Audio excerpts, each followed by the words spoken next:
right now there's this real resonance. I mean, people really understand that there are some significant infrastructure challenges with our economy that need to be rectified. And there's just a readiness now that we haven't seen in a long time. Well, I guess we're in the same position as a lot of students and families these days. Living in these, apartments, these like single apartments, just renting from a landlord. They just don't really care about their tenants, you know. It's also just nowhere to buy groceries around here. The only place you can go is to, like, the liquor store around the corner, and then basically the groceries that are on the sign are just chips and pop. There's just not a lot of outlet for community building in this neighborhood. People just seem really scared. There's like fences everywhere and signs that say beware of dog. I really want to help empower this community. I want to like start something else. It's got to be a better option. So what do you want to do? Well, I know this guy in Chicago. He helps start cooperatives. We should go talk to him and see if he has any ideas for us, where we can start, what to do first.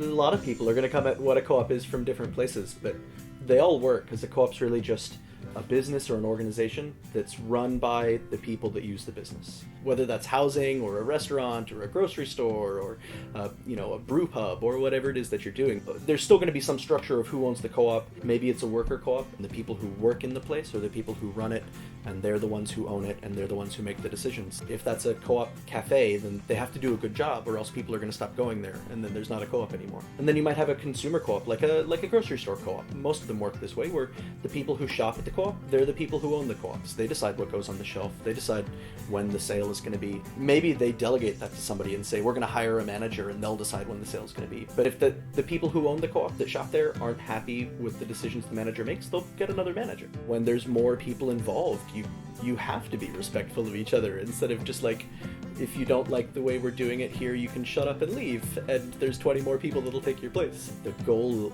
for a co-op is going to be the best at doing the thing they're doing and not making money for a shareholder somewhere else. You are the shareholder. We're all in it together. He told us to go to this conference in Minneapolis and meet a bunch of people who were from all across the sectors and co-ops. There were people from agriculture co-ops and worker co-ops, credit unions, housing co-ops. We definitely learned a lot. We're seeing a generation today for whom technology-aided collaboration is second nature. They have collaboration and cooperation as part of their DNA. They're temperamentally predisposed to coming together with people they've never met. By the end of this decade, the cooperative could be the fastest growing model of enterprise in the world.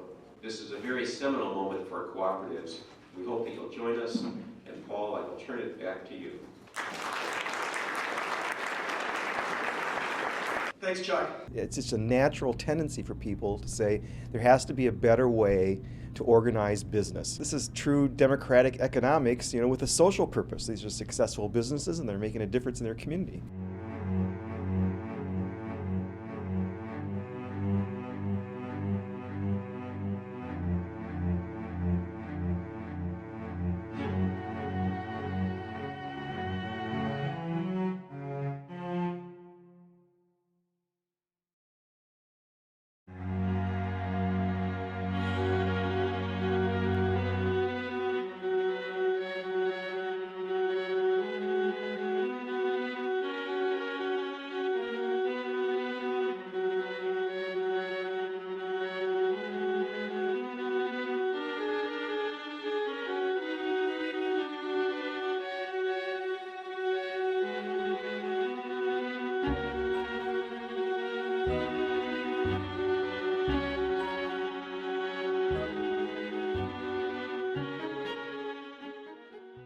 We're also insular. When you're inspired, share it. That also sounds very simple, but look for exciting things that are happening at this conference, in other regions, and bring it home and make it happen for your area. There's actually a couple of very interesting things happening in Austin right now. One is a co-op think tank that's coming together, including people from credit unions housing co-ops, food co-ops. There's a brew pub that just started up. I'd suggest, if you can, coming down to Austin. I can introduce you to a few people that helped to get this going, and I think that may help you believe and convince others that you can be successful in Grand Rapids.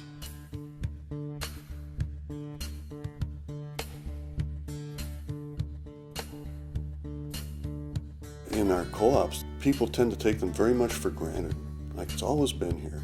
They don't really know what went into it, why it started, how it became what it is, what struggles they had to go through, and how they did that. So the next time there's a problem, they don't have that background to understand what happened in the past that they can use again to solve their problems in the future. It really helps, I think, to be able to look back and say, this is where we came from.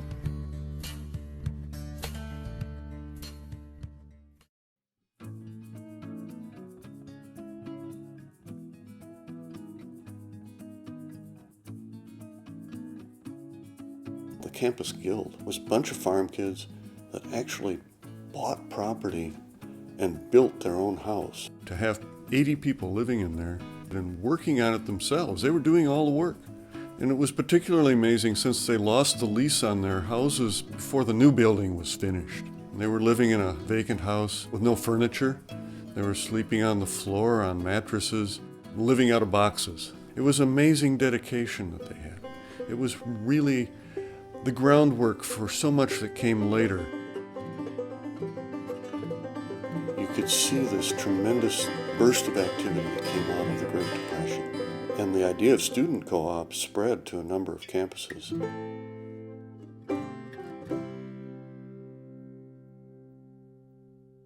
World War II was a problem for the co-ops because a lot of the people who were in the co-ops were male students who went off to war, and a lot of co-ops died at that point.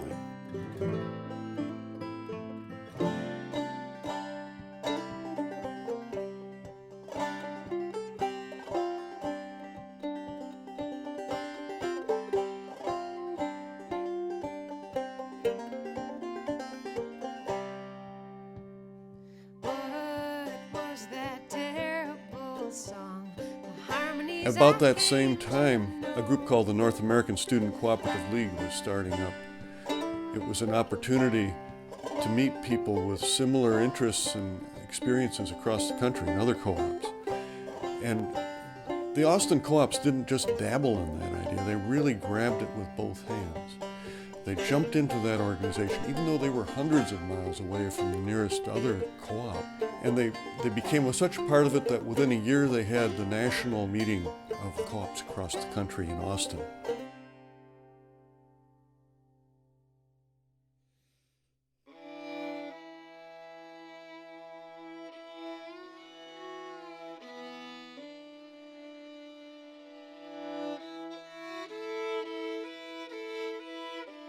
Coming out of the 50s, all of a sudden you had a lot of new activity with the youth culture. It was a change in perceptions of the role of the student in society. Suddenly the group started going co-ed. They started looking for ways to buy their own property. They started looking for ways of becoming more independent at the university. And there was a boom. A big auto co-op was being formed, the food co-ops, food buying opportunities, all kinds of daycare co-ops were going on. There were arts co-ops, there was a bakery co-op. There were all kinds of things that were happening, and Austin Community Project, ACP, tried to bring those things together. Used to talk about lions, tigers, and bears, the housing co-ops, the food co-ops, and the organic farmers all under this one umbrella. And that was a boom time. That was a really incredible golden age in the cooperatives in Austin. Like lonely pilgrims, like old soldiers who long for home, hoping when our journey's ended, we'll find the sweetest peace we've known.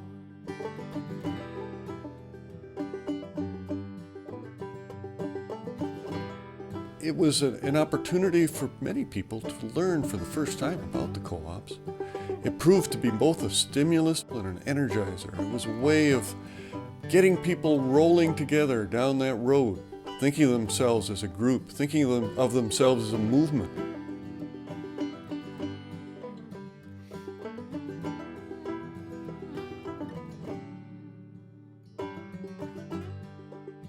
Over at the ICC, Ernie Eden took his knowledge and took a different route. They took the money from the campus guild, the sale of that property, and leveraged it into buying the new guild in this next door, what's now Seneca.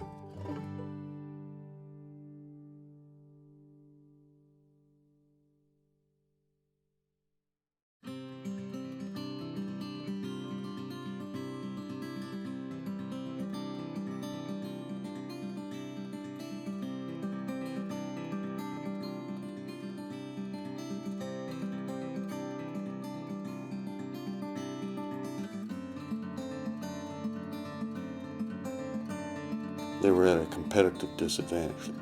The co-ops really had fixed prices. They didn't have deep pockets. ICC almost went bankrupt. College houses had a great deal of trouble. Things were grim.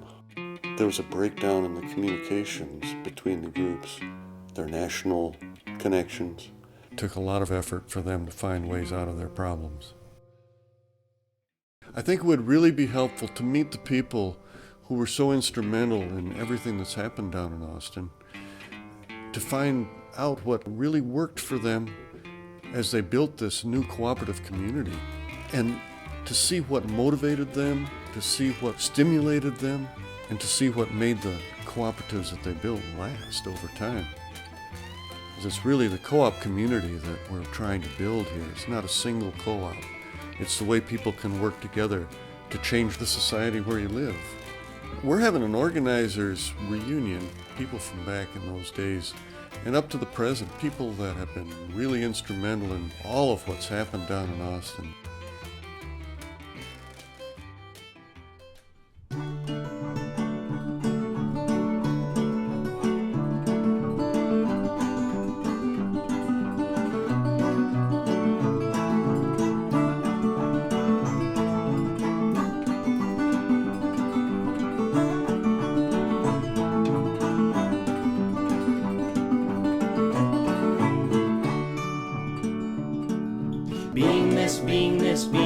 Beingness.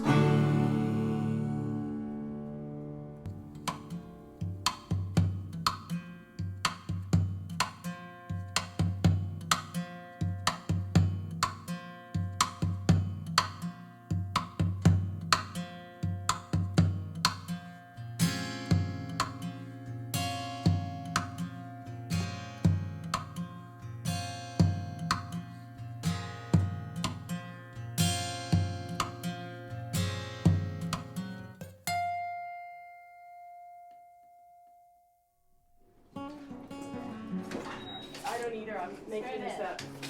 Try to head through the open door. Thank you. You're welcome.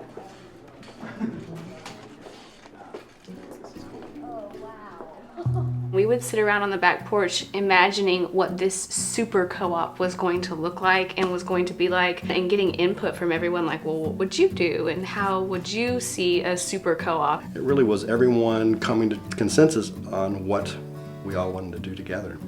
They would ask me, well, so you're in charge, right? You're the person that makes decisions. And I would say, no, that I report to a board of directors and it's made up of students that live in the co-ops. And I could tell at that point that this person had a daughter in college, and he was asking himself, would he loan his daughter and her best friends $11 million?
reason why I brought you in here is because of this craziness on the ceiling and walls, which apparently was just started one morning by this guy, Ryan Haley, who just was like, hey, you know, I want to paint my walls, right?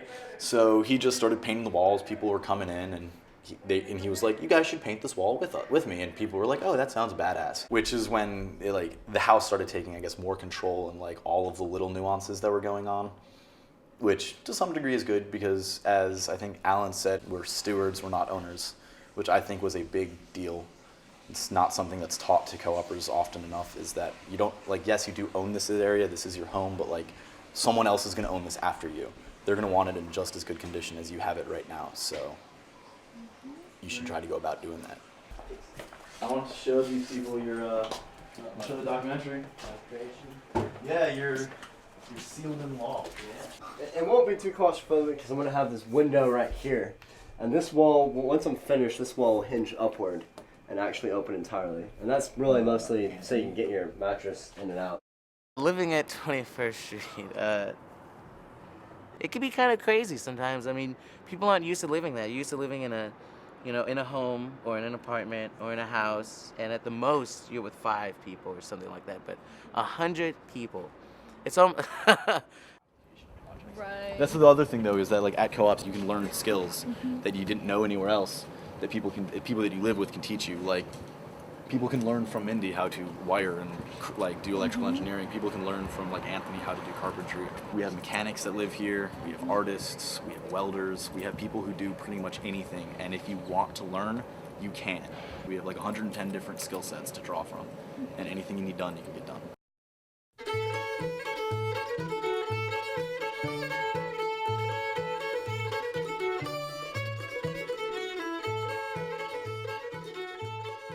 We've got student cooperative housing pretty down. I mean, it's all over the country. It's huge here in Austin. We need to move to a postgraduate level, a family level, because cooperatives are communities, and we can really become a nation of communities again, like how it used to be, before people started living in nuclear homes. When we signed the construction contract, we did not have nearly enough money to pay for it. We're paying in installments, and we had nowhere near enough money. One other thing about Austin is I think that there's an expectation of success. You don't have to be successful to have opportunities and be able to take advantage of it. Black Star Co-op set the model with that. I mean, all they were doing is brewing beer in their garage, and they decided to put the word out that they wanted to start a co-op pub that was going to be owned by the regulars. And 5 years later, they had hundreds of thousands of dollars, and they've got it. The template basically is you get a lot of members, and then you ask for your members to invest in the co-op. And that's exactly what we did. Beer socials were the key for us. For a while, every month we had a beer social. And beer socials were kind of modeled on the idea of an ice cream social. And we didn't have a liquor license, so we gave away the beer for free. We got a lot of goodwill in the community, because we would eventually, we would have like bands play, and there was food for sale and everything. So it was a really, it was a big party. We got, for some of our beer socials, on the order of like 500-600 people. There were people that would tell me that, they said that, we'd given them like a dozen free beers, and they felt like they owed us a membership.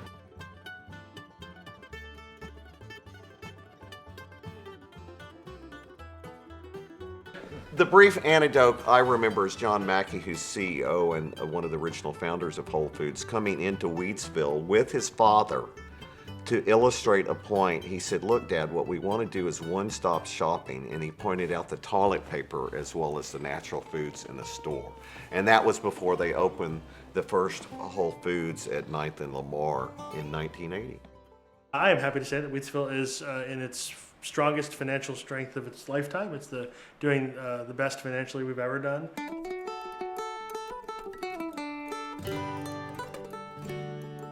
Over the past few years, we've really become a role model for other co-ops. We're finding people coming to visit us to learn more about what we're doing here. Many of the food co-ops that have succeeded have done so because they've seen a store that they want to be like, so like get a big brother, big sister co-op. When we were trying to do it alone, we really struggled, and when we started reaching out, we started finding great success, and that was true of us as an established co-op, and it's especially true of startup co-ops.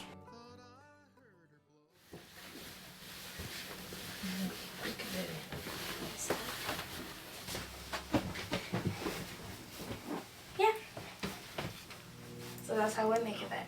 Dahlia, it's a flower, and it comes from Mexico and from Guatemala, and that's the two places where our members are from. We're part of Workers' Defense Project. It helps immigrant workers earn their wages back from jobs that didn't get paid, and I know a few of our members had a case with them, and with them and the help of Cooperation Texas, they made this sort of idea to create this co-op. We didn't know what it was, so first we had a class with Cooperation Texas that taught us what a co-op was.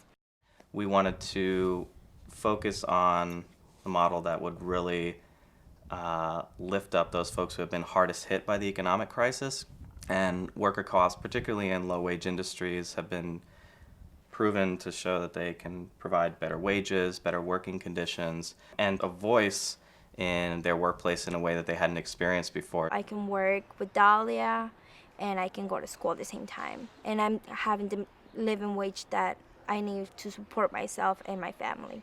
We've had several groups go through the full-length certification course of 13 classes that run the gamut from what is a worker-owned business to how do I put together a business plan. One of the most recent was Red Rabbit Cooperative Bakery. Thanks, guys. This is like a dream job for me. Like, I really do believe that the cooperative movement is a tool to transform society. And I think it is successful. We are successful. And I think our example, I hope, inspires other people. Really, the only boss that we have at Red Rabbit Cooperative is the yeast. Because the yeast is on a very set timetable of rising.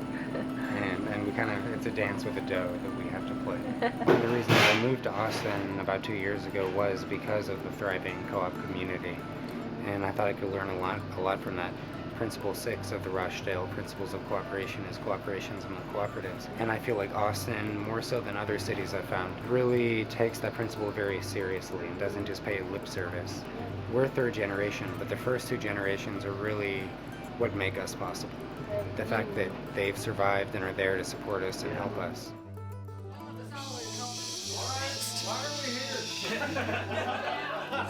We just got a delivery and we need to load it. So what we're going to do, Dan is going to be the leader. Do you have your flag with you? Are we about creating our special cultural, political space, or are we about changing society? We wanted to go all the way from the farmers to the consumers, and we wanted to tie them back together again. And so we needed to have a chain of distribution and production in one entity. And we wanted consumers and producers to be related to each other through some mechanism other than just a market. Is that what we were trying to do? It was definitely a holistic approach that we were going to embody the new world, the new way of living and being. ACP had itself a produce collective, an accounting group. There was a bakery. There was The farms. The garbage collective, yeah.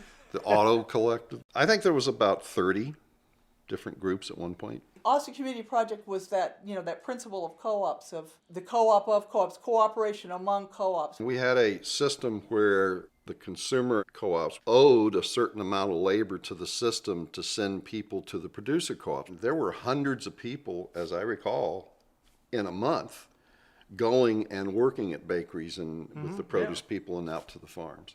What kind of needs were present in the community then that really kind of spurred that? We were, the baby boom, and we grew up in the halo after World War II where the United States was the hero of the war, of the world. We had saved Europe. We had destroyed fascism. And then the civil rights movement happened, and I think we were all kind of naive, but all of a sudden we discovered that, gosh, our country doesn't really live up to the ideals that we thought it did.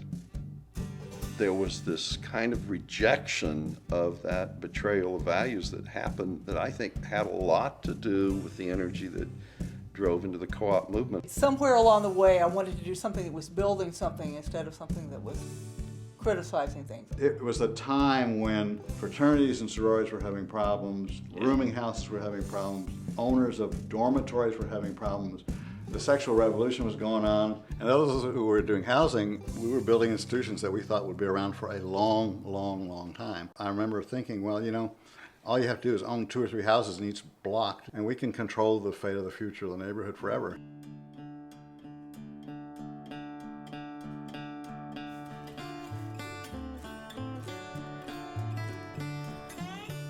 When I lived here, 13 of the 15 people that lived here were also involved in other co-ops besides Whitehall. So it's a real hotbed of activism. It was such a fertile environment where you're just kind of hanging out, talking about things in the kitchen over breakfast. You knew what they were, you know, this group was doing, and you knew what they were doing, and you just could feel the combustion happening. And I was immediately brought into the nexus of co-op activity. We felt somewhat isolated in Austin because we didn't know much about other people doing these sorts of things anywhere else, and I figured there must be somebody doing this somewhere else. I remember getting in the car and driving and going up north with a group of students in the back of the truck so that not only I could learn about what was going on, but so that we could get some larger leadership to understand what it was people were doing. And mainly open up the co-op movement and what was going on to our own local leadership. It was all of a sudden mandated that there would be this co-op bank, and there were absolutely no systems in place. It's not like a business that gets started and slowly grows and kind of develops these procedures and lets they evolve. It was like instantaneously they were supposed to be this bank with everything up and running. We just opened the doors, and she said, we have to get as many loans out as fast as possible, and I don't care how they're underwritten. You have to demonstrate that we need to be here. Does anybody have any ideas? And I said, yeah.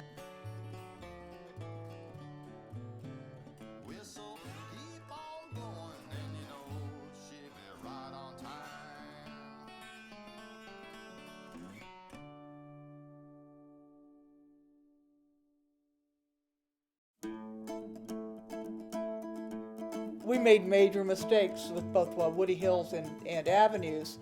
They were small, they had very little, they required an incredible amount of volunteer time to stay open, and they ultimately failed. Woody Hills, the catastrophe there was because of accounting.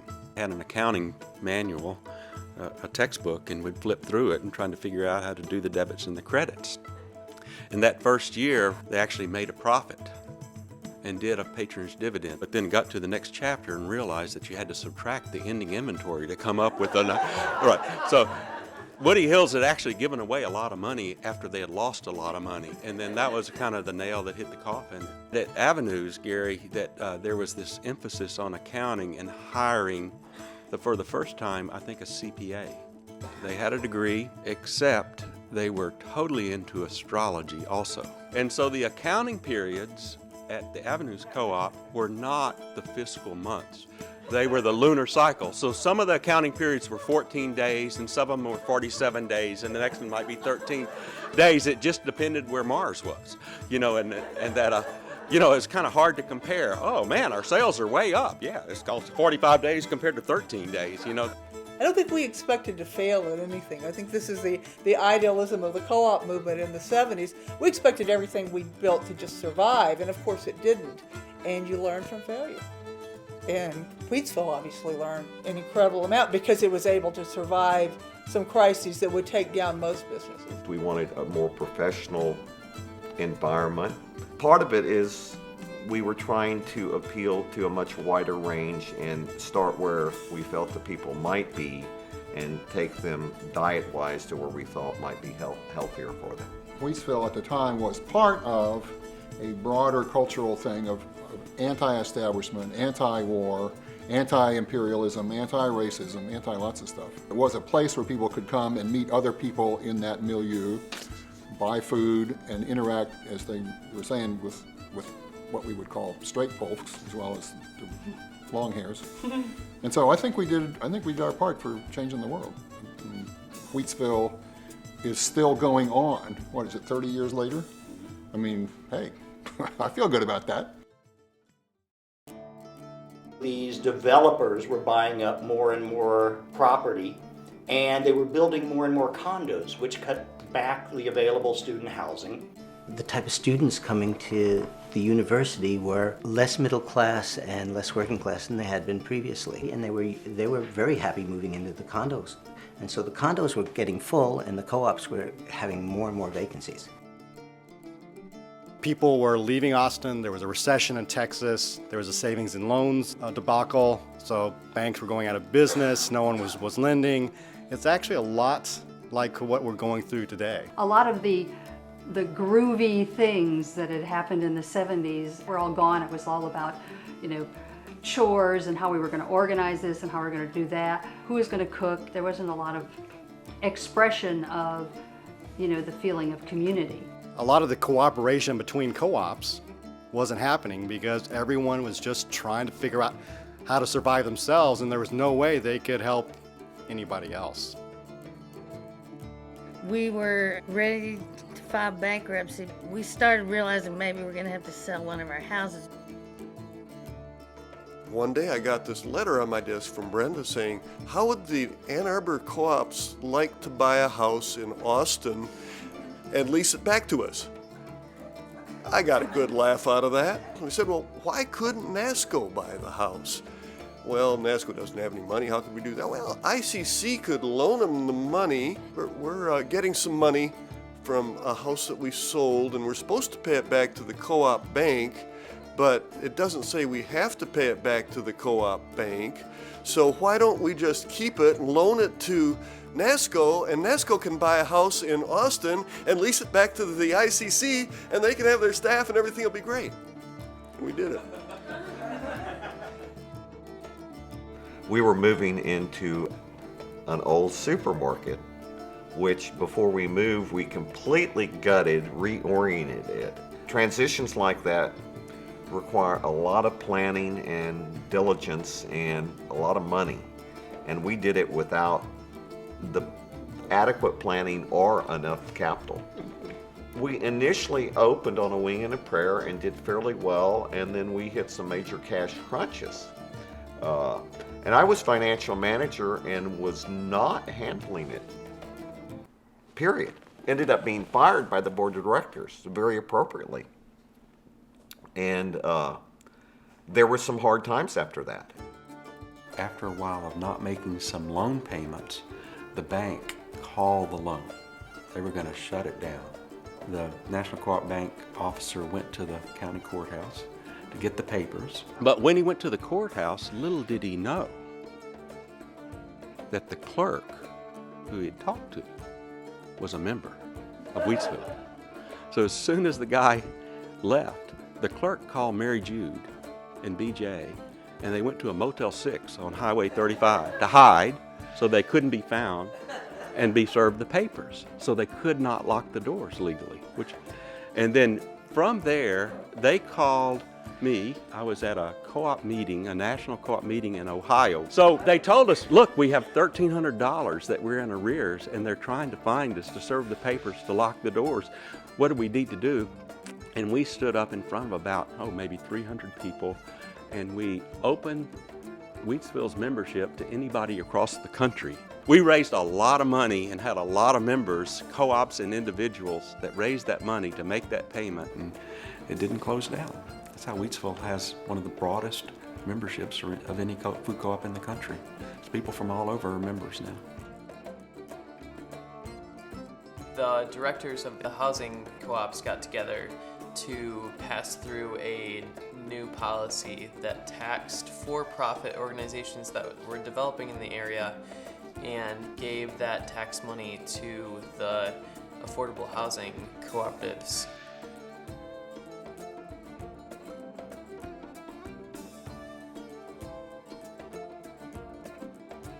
Just because you're a co-op and you're affordable housing doesn't mean it's lousy housing.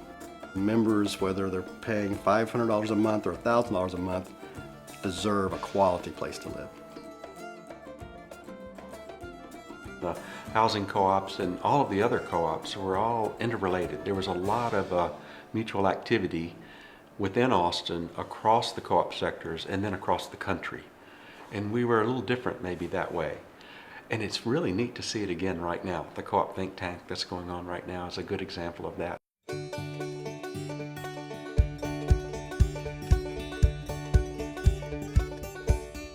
People are looking for ways to help themselves and for the community to really empower themselves. The lowest hanging fruit in a way is for all of us to create businesses that we need so that we can support each other, rather than, I think it's easy for people to see, oh, food co-op, like let's all start food co-ops, and that's not necessarily going to be the path of least resistance for us to create the economy that we want to have. And the real hope is that we'll all grow and mature and support each other. So people that are mentees now will soon be mentors themselves. I love that saying, we have all warmed ourselves by fires that we did not build and drunk from wells that we did not dig. I feel like I was a person who had a lot to contribute to the people around me, but I had no way to do it. It's just like, I only see the guy at the coffee shop, and I can be really nice to him for, 2 hours a week, but like I have so much more to give, and like here there's so much opportunity to give in a positive way that you have to actually limit yourself.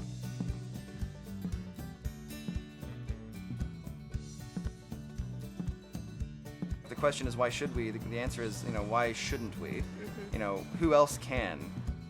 For people who do not have technical or professional expertise to enter the world of financing and real estate and development as a project, it was challenging. We're lucky because we are a NASCO property and we had a lot of support from NASCO Properties and Daniel Miller, so we were really lucky to be plugged into that. And for anybody looking to start a new house or co-op business, I would say find someone like NP or a local co-op development business and get some help. It's going to be the rare person that has all these skills to just do it on their own.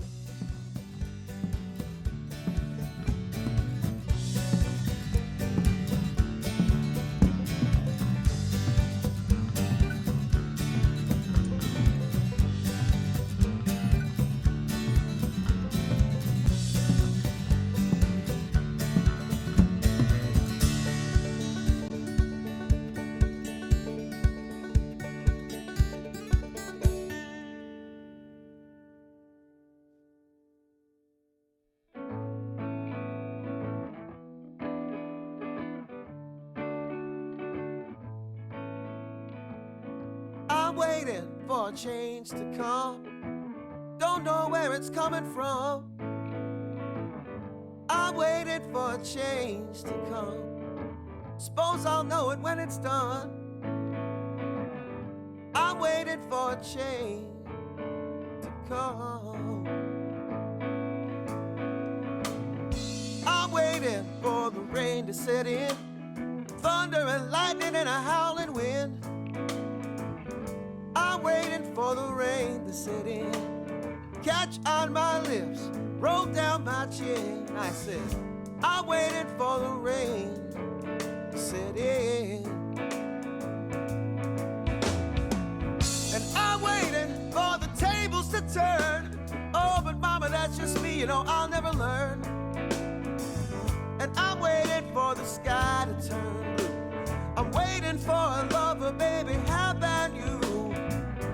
I'm waiting for a change to come. I don't care what you say to me. I've been down and I want to be free. And lately things, they ain't the way they supposed to be. So I'm waiting for this water to boil. Might wait so long they put me in the soil. And I'm waiting for the end of the day when a cool, cool breeze